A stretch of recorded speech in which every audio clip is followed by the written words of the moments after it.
Car दोस्तों, हम फिर से लेकर आ चुके हैं आप लोगों के लिए सुबह की सभी ताज़ा और बड़ी खबरें। फटाफट अंदाज में एक एक कर आपको सारी खबरें देंगे। आज देश और दुनिया से क्या बड़ी खबरें निकलकर सामने आ रही हैं, लेकिन उससे पहले दोस्तों एक नजर डाल लेते हैं सुर्खियों पर। आपको बताते चले दोस्तों, योगी आदित्यनाथ की कार्रवाई पर भड़के राहुल गांधी। बोले अगर बुलडोजर से ही कार्रवाई करना है, क्रूरता दिखाना है, तो फिर कानून का क्या काम। वहीं पर अगली बड़ी खबर में हम आपको बताएंगे दोस्तों, दरअसल आपको बताते चले मोदी सरकार के ऊपर संजय रावत का बड़ा हमला। बोले राहुल गांधी को नोटिस भेजना बीजेपी की तानाशाही। राहुल ने सिर्फ सीधे सवाल पूछे अडानी के बारे में। वहीं पर अगली बड़ी खबर में हम आपको बताएंगे दोस्तों, दिल्ली में फिर से चला बुलडोजर। कई जगहों पर आपको बताते चले अवैध कब्जा हटाया गया, बताएंगे क्या कुछ हुआ है।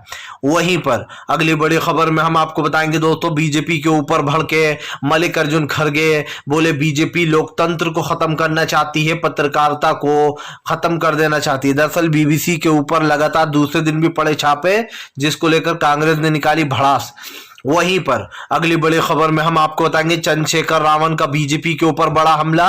बोले मोदी जी ये है आपकी उपलब्धियां, ये है फ्री मकान योजना आपकी, जहां पर एक झोपड़ी में रहने वाली मां बेटी को जला दिया जाता है।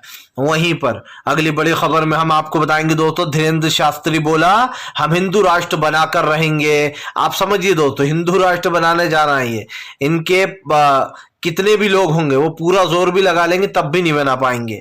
इसके बारे में भी आपको बताएंगे कि क्यों ये नफरत फैला रहा है। वहीं पर अगली बड़ी खबर में हम आपको बताएंगे दोस्तों, बुलडोजर की कार्रवाई को क्रूरता बताया राहुल ने। बोले बुलडोजर की नीति क्रूरता का चेहरा। वहीं पर अगली बड़ी खबर में हम आपको बताएंगे दोस्तों, अमेरिका ने लगाई मोदी सरकार को फटकार। बोले हम स्वतंत्र प्रेस के लिए जो है आवाज उठाएंगे। आपको बता दें बीबीसी के ऊपर पड़ रहे छापों को लेकर वो बड़ी बात बोल दी है जो है अमेरिका ने। क्या कुछ बोला इसके बारे में बताएंगे। तो सारी खबरें फटाफट अंदाज में देंगे, एक एक कर देंगे।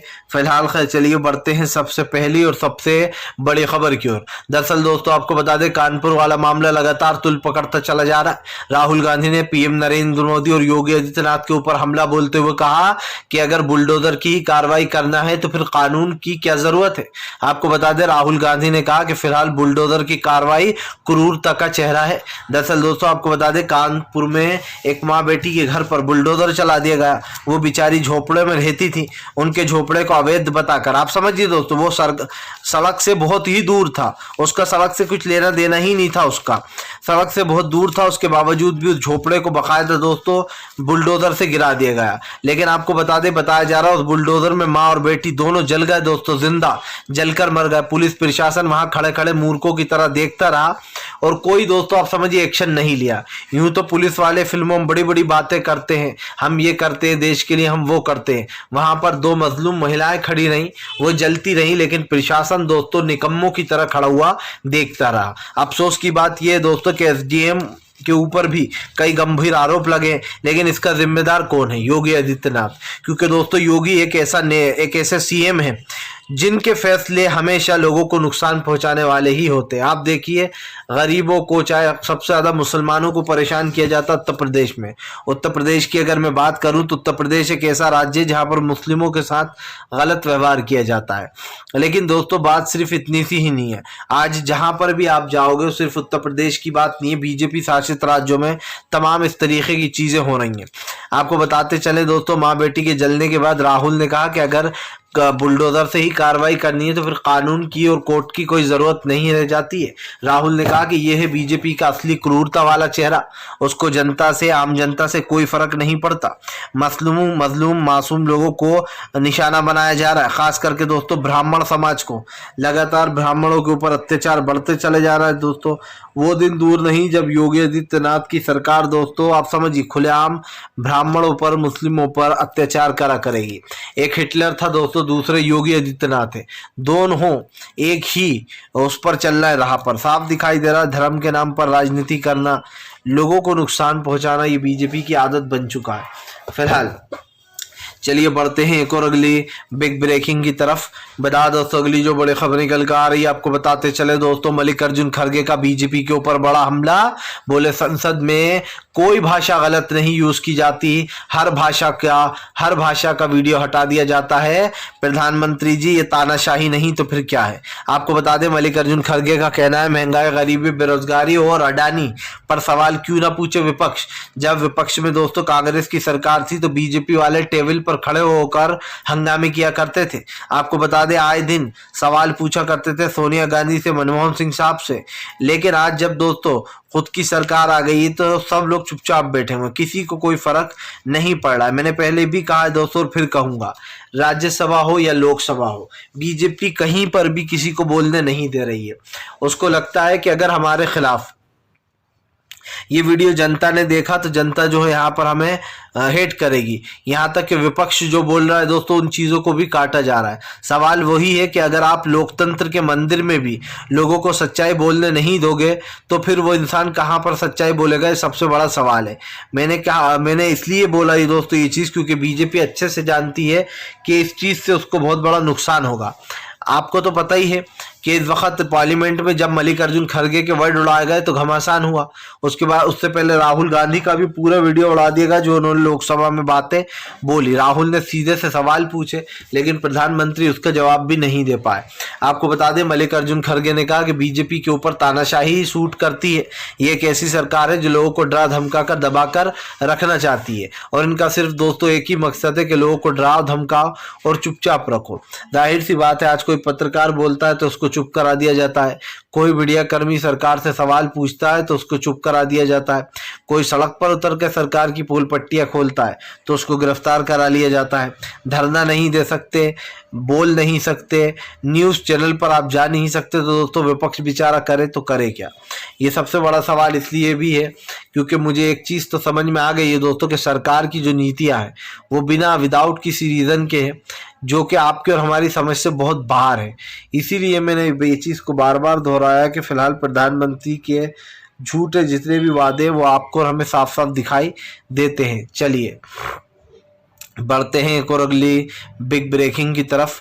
बता दोस्तों अगली जो बड़ी खबर निकल कर आ रही है, आपको बताते चले दोस्तों, भारतीय जनता पार्टी के ऊपर गरजे संजय रावत, बोले लोकतंत्र की हत्या, सीधे पत्रकारिता को खत्म करने की बात। दरअसल दोस्तों आपको बता दें, बीबीसी पे पड़ रहा है लगातार एक के बाद एक छापे, दूसरे दिन भी रही दोस्तों बीबीसी की कार्रवाई जारी। आपको बताते चले दोस्तों, बीबीसी के ऑफिसों पर छापे मारे गए और मारने का रीजन सिर्फ एक ही है, क्योंकि प्रधानमंत्री नरेंद्र मोदी के खिलाफ बीबीसी ने 2 हिस्सों में डॉक्यूमेंट्री बनाई जिसमें गुजरात दंगों का आरोपी पीएम नरेंद्र मोदी को ठहराया गया और कहा गया कि फिलहाल पीएम मोदी की वजह से ही गुजरात दंगे भड़के थे। आपको बता दें दोस्तों, भले ही पीएम इन बात से भागते रहे, भले ही सुप्रीम कोर्ट ने पीएम नरेंद्र मोदी को क्लीन चिट दे दी हो, लेकिन बीबीसी की डॉक्यूमेंट्री में बीबीसी ने प्रधानमंत्री को जिम्मेदार ठहराया और ये कहा है कि हमने इसके हर तत्व की बहुत ही बारीकी से जांच की है। इतनी बारीकी से दोस्तों कि आप समझ लीजिए कि सुप्रीम कोर्ट ने भी नहीं की होगी शायद, क्योंकि ये लोग काफ़ी समय से इस पर काम कर रहे थे। अब बीबीसी की डॉक्यूमेंट्री में साबित हो जाता है कि फिलहाल ये दंगे किसकी वजह से भड़के थे और विपक्ष तो हमेशा से ही कहता रहा है कि प्रधानमंत्री की वजह से ही गुजरात दंगे भड़के थे। हालांकि हम आपको बता दें दोस्तों, जेल जाने से पीएम नरेंद्र मोदी को मनमोहन सिंह साहब ने ही बचाया था। दरअसल दोस्तों आप भी जानते हैं कि गुजरात दंगों के आरोपी पीएम नरेंद्र मोदी के ऊपर ये आरोप लगे थे और उसके बाद दोस्तों जो डॉक्यूमेंट्री है बीबीसी की उसको बैन कर दिया गया। अचानक से आपको बताते चले दोस्तों, आपातकाल घोषित कर दिया गया, जिसके लिए इमरजेंसी लागू कर दी गई, जिसके लिए कांग्रेस को बीजेपी हमेशा कोसती थी। सिर्फ एक डॉक्यूमेंट्री रोकने के लिए प्रधानमंत्री ने अपनी इतनी बड़ी पावर का यूज़ किया और एक तरीके से उसको बैन कर दिया, भारत में आने ही नहीं दिया। हालांकि कई स्टूडेंट जो कि जेएनयू में उसको चलाने वाले थे उनकी स्क्रीनिंग पर भी रोक लगा दी गई, लेकिन आपको बता दें वो चीज़ कहीं ना कहीं उसको लोगों ने रख लिया था और लैपटॉप पर भी देखा, लोगों को दिखाया भी। लेकिन बात सिर्फ इतनी सी नहीं है दोस्तों, ये बात काफ़ी लंबी थी और इसको बीजेपी ने बहुत छोटा कर दिया। इसीलिए संजय रावत ने कहा कि अब पत्रकारिता का गला घोटा जा रहा है। सिर्फ पीएम नरेंद्र मोदी की डॉक्यूमेंट्री बना दी इसलिए बीबीसी पर छापे पड़े, आखिरी खून के बूंद तक लड़ेंगे हम लोग। संजय रावत ने कहा कि फिलहाल आखिरी बूंद तक लड़ाई जारी रखेंगे लोकतंत्र को बचाने के लिए। चलिए बढ़ते हैं एक और अगली बिग ब्रेकिंग की तरफ। बता दोस्तों अगली जो बड़ी खबर निकल कर आ रही है आपको बताते चले दोस्तों, चंद्रशेखर रावण ने लिखा मोदी सरकार को खुला ओपन लेटर, पढ़कर लोगों ने की चंद्रशेखर रावण की तारीफ। दरअसल दोस्तों हमारे प्रधानमंत्री जगह जगह ढिंढोरा पीटते फिरते हैं कि फ्री मकान योजना जो है दोस्तों, प्रधानमंत्री नरेंद्र मोदी की जो आवास योजना है जिसके तहत मकान दिया जाता है, उसको लेकर ढिंढोरा पीटा जाता है। लेकिन दोस्तों देश की असलियत क्या है, सच्चाई क्या है, ये आप आज समझ लीजिए। आपको बताते चले दोस्तों, पीएम नरेंद्र मोदी के खिलाफ इस पर सवाल भी उठते रहे हैं कि आवास योजना का जिन्हें फायदा मिलना चाहिए उन्हें कोई घर नहीं दिया जाता और गरीब बेचारा गरीब ही है। और के पीछे दोस्तों सरकार का हाथ है, गरीब इसलिए। आपको बता दें अब दोस्तों, एक माँ बेटी आपको पता ही है झोपड़ी में रहते थे कानपुर में, उनकी झोपड़ी को न सिर्फ जला दिया गया बल्कि उनको बुलडोजर से रौंद दिया गया। आपको बता दें चंद्रशेखर रावण ने ये पत्र लिखा है जिसमें वो लिखते हैं, नरेंद्र मोदी को घर आई उपलब्धियां, बोले ये प्रधानमंत्री की आवास योजना का सच है, झोपड़ी तक जला दी, माँ बहनों को मारा जा रहा है, बुलडोजर चला रहे हैं सरेआम, शासन माँ बहनों को जिंदा जला रहा है। प्रधानमंत्री आवास योजना का सच ये है कि आज भी लोग झोपड़े में रह रहे हैं। अब यूपी सरकार की काली तानाशाही व्यवस्था का शिकार हो रहे हैं। आपको बताते चले दोस्तों, चंद्रशेखर रावण ने ये जो बात कही है सोचने वाली है। आप समझिए, प्रधानमंत्री की आवास योजना का फायदा किन्हें मिल रहा है? उन्हीं बीजेपी नेताओं को जो अपना नाम लिखवा देते हैं जमीनें लेने के लिए, घर लेने के लिए कि हमारे पास घर नहीं है, और जिसको घर असली में मिलना चाहिए, जो बेचारे सड़क पर रहते हैं, जो गरीब हैं दोस्तों, उनकी जगह किसी को नहीं दिया जा रहा है। आप समझिए, गरीब तो गरीब है, अमीरों को बांट दिया जाता है थोड़े बहुत, और ये बता दिया जाता है कि देखो सबको पैसा दिया जा रहा है। चंद्रशेखर की दोस्तों ये ओपन चिट्ठी अगर आप सही से पढ़े तो आपके ये दिल को छू जाएगी, क्योंकि मैं एक बार फिर से बता दूं, चंद्रशेखर आजाद ने साफ लिखा कि नरेंद्र मोदी घर आई उपलब्धियों को बोलते हैं यह है प्रधानमंत्री की आवास योजना, सच झोपड़ी तक जला दी, माँ बहनों को मारा जा रहा है, बुलडोजर चलाकर सरेआम शासन माँ बहनों को जिंदा जला रहा है। सरेआम आपको बता दें, प्रधानमंत्री की आवास योजना का सच ये है कि आज भी लोग झोपड़ी में रह रहे हैं। अब यूपी की ये जो सरकार है दोस्तों, उसके बारे में चंद्रशेखर ने बोला कि ये जो यूपी की सरकार है इसकी कालक तानाशाही अर्थव्यवस्था का शिकार हो रहे हैं लोग। मतलब साफ है दोस्तों कि बीजेपी जो दिखाती है वो करती नहीं है। अब ऐसे ही झूठे वादे त्रिपुरा में किए जा रहे हैं, और त्रिपुरा में झूठे झूठे वादे कर कर बीजेपी अपना पल्ला झाड़ लेगी जब जीत या हार जो भी जाएगी। फिलहाल चलिए बढ़ते हैं एक और अगली बिग ब्रेकिंग की तरफ। बता दोस्तों अगली जो बड़ी खबर निकल कर आ रही है आपको बताते चले दोस्तों, बीजेपी ने जो है यहाँ पर मेघालय में जारी किया घोषणा पत्र, कांग्रेस ने बोला बड़ा हमला। दरअसल दोस्तों आपको बता दें, बीजेपी ने अपना मैनिफेस्टो यानी कि घोषणा पत्र जारी कर दिया, जिसमें बीजेपी ने भी दोस्तों कांग्रेस वाला ही सहारा लिया है, और जो हिमाचल में कांग्रेस ने दाव खेला था, बीजेपी मेघालय में खेलना चाहती है। बीजेपी कह रही है कि हम सबको पेंशन देंगे, ओल्ड पेंशन। आपको बताते चले दोस्तों, मेघालय 2 बार सत्ता में आई बीजेपी दोस्तों 10 साल तक के लिए, लेकिन दोस्तों त्रिपुरा का कोई भला नहीं हुआ। अब जैसे कि आप जानते हैं कि मेघालय में चुनाव आ गया है, उसको लेकर दोस्तों विपक्ष पूरी तरीके से तैयार है, क्योंकि सब जानते हैं दोस्तों कि फिलहाल मेघालय का चुनाव इस वक्त काफी बड़ा बन सकता है। आपको भी पता है दोस्तों कि सरकार जो है सिर्फ मैनिफेस्टो जारी करती है, इसमें भी बड़े बड़े वादे किए गए हैं, लेकिन इन वादों को दोस्तों निभाता कौन है? आपने देखा अभी हिमाचल में कांग्रेस की सरकार बनी, कांग्रेस ने एक वादा किया कि वो जो है यहाँ पर इस चीज़ को सपोर्ट करेगी, और दोस्तों वाकई में कांग्रेस ने वैसा किया भी। लेकिन अफसोस की बात यह दोस्तों कि बीजेपी वैसा नहीं कर रही है। बीजेपी को सिर्फ अपना फायदा दिखाई देता है, और मैंने तो पहले भी कहा है कि बीजेपी दोस्तों सिर्फ दिखावे के लिए बोलती है कि हम आपके लिए ये करेंगे, हम आपके लिए वो करेंगे, लेकिन अफसोस दोस्तों कि कुछ किया नहीं जाता, खास करके गरीब मजदूरों के लिए तो बिल्कुल भी नहीं। इसलिए सरकार को दोस्तों सोचना चाहिए, आज देश की अर्थव्यवस्था चौपट हो रही है, देश में जो महंगाई, गरीबी, बेरोजगारी जैसी चीज़ें हैं उसको भी सरकार ने नज़रअंदाज कर रखा है। तो मैं इस चीज़ को कतई नहीं भूला पाता दोस्तों कि फिलहाल सरकार के कारण बेचारे जो गरीब मजदूर हैं वो सड़कों पर बैठे हुए हैं, और दोस्तों सरकार आराम से अपनी तानाशाही में लीन है। फिलहाल सरकार भले ही अपनी तानाशाही में लीन रहे दोस्तों, लेकिन आप और हम तानाशाही में लीन नहीं रह सकते। भारतीय जनता पार्टी के झूठे वादे, झूठे दिखावे पूरी तरीके से फेल हो चुके हैं। फिलहाल चलिए बढ़ते हैं एक और अगली बिग ब्रेकिंग की तरफ। बता दोस्तों अगली जो बड़ी खबर निकल कर आ रही, जी हाँ दरअसल दोस्तों आपको बता दें, फिलहाल भारतीय जनता पार्टी के ऊपर भड़का अमेरिका। स्वतंत्र पत्रकारिता को खास करके परेशान करने के लिए अमेरिका ने मोदी सरकार को घेर लिया। दरअसल दोस्तों इन दिनों बीबीसी के दफ्तरों पर लगातार छापे पड़ रहे हैं। अब इसको लेकर बीबीसी ने, जो अमेरिका के सांसद है दोस्तों, उन्होंने मोदी सरकार को घेर लिया है। आपको बताते चले दोस्तों, बीजेपी ने भी मुंबई और दिल्ली इन दो जगह बीबीसी के आईटी सेल के छापे पड़वा दिए, जो हिंदी न्यूज़ चैनल है। और ऐसे में दोस्तों इनके ऑफिसों पर जब छापे पड़े तो वहाँ के काम करने वाले लोग, बीबीसी पर काम करने वाले लोग भड़क उठे। आपको बताते चले दोस्तों, बीबीसी के सर्वे पर अमेरिका ने कहा कि फिलहाल ये बहुत दुखद है कि आज लोकतंत्र को ख़त्म करने की कोशिश की जा रही है। हम स्वतंत्र पत्रकारिता को हमेशा उसका समर्थन करते हैं। अमेरिका ने कहा कि फ़िलहाल ये बहुत दुख की बात है कि बीबीसी के दफ्तरों पर, मुंबई और दिल्ली के दफ्तरों पर छापे मारे जा रहे हैं। आपको बता दें स्वतंत्र प्रेस का हम समर्थन करते हैं। अमेरिका में ये साफ साफ अमेरिका के डेमोक्रेसी बर्बाद करने के लिए दोस्तों बीजेपी हर मुमकिन कोशिश कर रही है। लेकिन आपको बताते चलें, अमेरिका के राज्य विभाग के प्रवक्ता नेड प्राइस का ये बयान है। नेड प्राइस ने मोदी सरकार पर हमला बोलते हुए कहा कि फिलहाल भारत में जो लोकतंत्र के साथ खिलवाड़ हो रहा है, जो डेमोक्रेसी को बर्बाद किया जा रहा है, इसके ऊपर भारत को सोचना चाहिए और इसके ऊपर विचार कर दोस्तों अब जल्दी ही माना जा रहा जवाब भी ले सकता है कोर्ट। सबसे बड़ी बात यह दोस्तों कि अगर कोर्ट में कोई ऐसी बात होती है तो ये एक बहुत बड़ा मुद्दा भी हो जाता है, सेंसिटिव मुद्दा हो जाता है।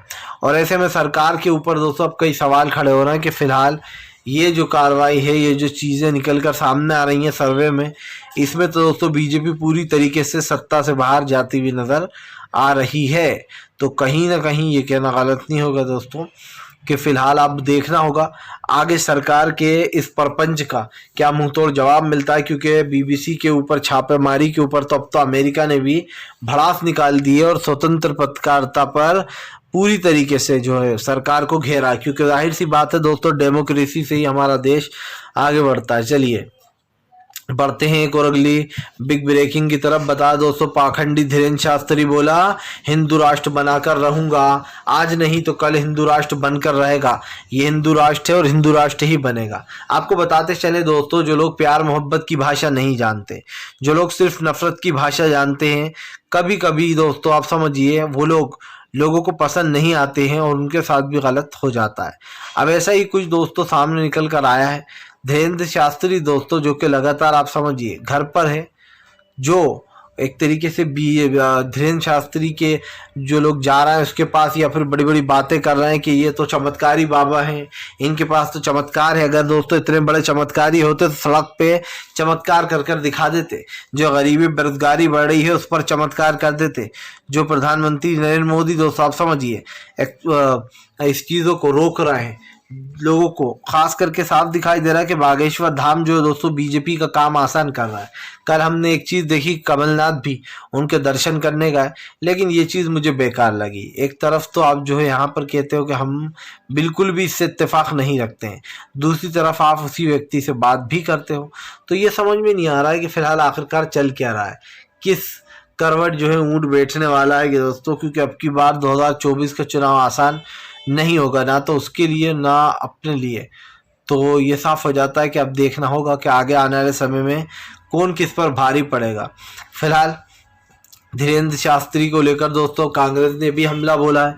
कांग्रेस ने साफ कहा है कि फिलहाल धीरेन्द्र शास्त्री लोगों को बांटने की कोशिश कर रहा है। अगर उनके पास ज्ञान श्यान है, जादू शादू है तो वो हमें बताएं। लेकिन दोस्तों वोट बैंक के लिए क्या कमलनाथ भी बाकायदा धीरेन्द्र शास्त्री के दर्शन करने पहुंचे।